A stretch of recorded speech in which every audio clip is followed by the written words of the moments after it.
বিবাহৰ ৰভাস্থলীত আয়তীৰ উৰুলিৰ পৰিৱৰ্তে আত্মীয়ৰ কান্দোনৰ ৰোল। জীৱনৰ বিশেষ দিনটোত কাষত নাপালে পিতৃক। নিশিতাৰ বিয়াৰ জোৰোণৰ নিশাই পিতৃৰ আকস্মিক বিয়োগ।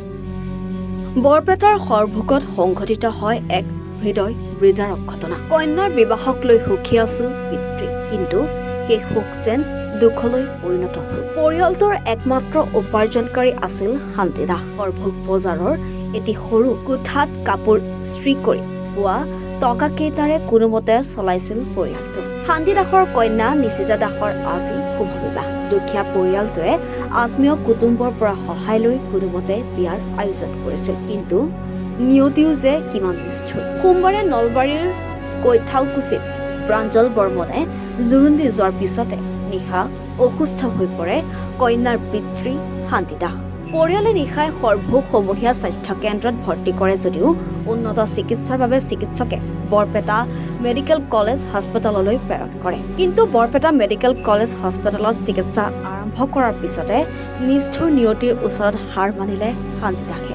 ইপিনে এই দুৰ্ভাগ্যজনক খবৰটো পোৱাৰ পিছতে নলবাৰীৰ দৰা আৰু সৰভোগৰ নিজ দমকা গাঁৱৰ কইনাৰ পৰিয়ালৰ মাজত লাগে হাহাকাৰ। আজি পুৱা নিশিতাৰ বিবাহ ৰভাস্থলীত আয়তীৰ উৰুলিৰ পৰিৱৰ্তে আত্মীয়ৰ কান্দোনৰ ৰোল দেখা পৰিলক্ষিত হয়। এক বুজাব নোৱাৰা মৰ্মান্তিক ঘটনা। ইয়াৰ মাজতে ৰভাস্থলীৰ পৰা শান্তি দাসৰ মৃতদেহ নিয়া হয় শ্মশানলৈ। ইহঁতৰ এনেকুৱা পৰিৱেশটো মানে একদম মৰ্মান্তিক দুখ লগা বেদনা। তাৰমানে এই গৰীব পৰিয়ালটোৱে কিবা কিবিকে মানুহৰ পৰা তোলাতুলিকৈ বিয়াখন জজা হৈছিল। তাৰ ফলত খালি সন্ধিয়াৰ ভাগত এনেকুৱা হৈছে আকস্মিকভাৱে। আমাৰ এই যিটো আমাৰ থাৰ্ড গ্ৰেড সন্ত্ৰলাৰ তাত নিয়া হৈছিল, পেচাবটো ব্লক হৈ গৈছিল কইনাৰ পিতৃ।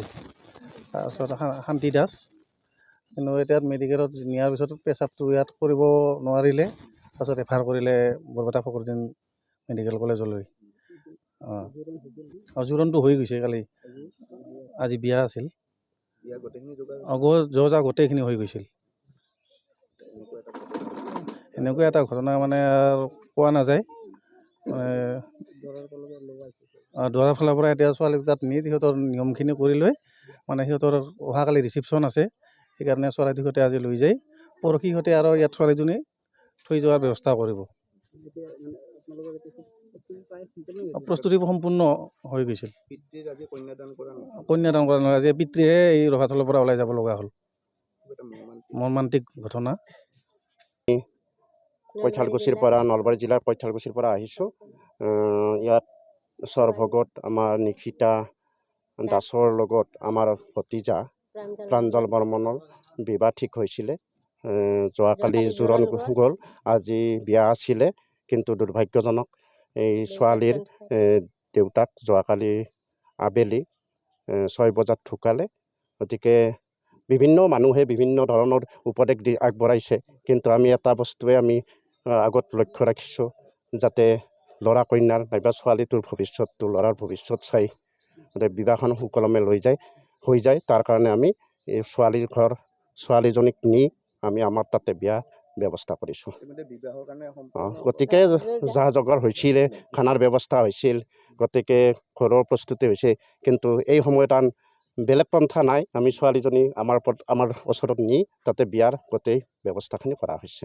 গতিকে যাতে ছোৱালীজনীৰ ভৱিষ্যতটো ধ্বংস নহয়, ল'ৰাজনৰো সংসাৰখন ভালদৰে যায়, এইখিনি আমি এটা মানৱতাৰ খাতিৰত এইখিনি আমি আগবাঢ়িছোঁ। কইনাজনীক আমি লৈ যাম, লৈ যাই তাতে গোটেই বিয়াৰ ব্যৱস্থাখিনি কৰা হৈছে। গতিকে ছোৱালীজনীৰ হয়তো কোনোবা আলহীৰ বিবাহ কন্যাদান কৰিব, আৰু বাকী আমাৰো সেইখিনি থাকিব।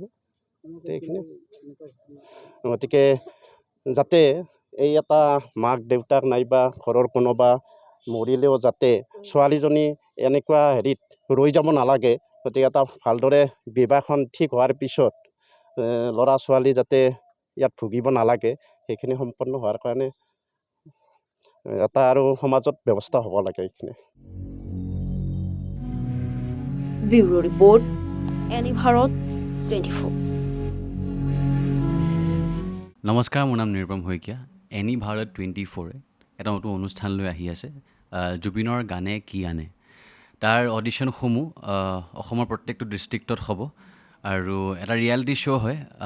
আপোনালোকে দিয়া ফোন নম্বৰ যোগাযোগ কৰিব পাৰে আৰু আপোনালোকৰ ওচৰলৈ এনেও গৈ আছে তেওঁলোক, আৰু আশাবাদী যে আপোনালোকে এই অনুষ্ঠানটোত ভাগ ল'ব, আৰু আশা থাকিল যে আমি খুব সুন্দৰ সুন্দৰ গায়ক দেখিবলৈ পাম।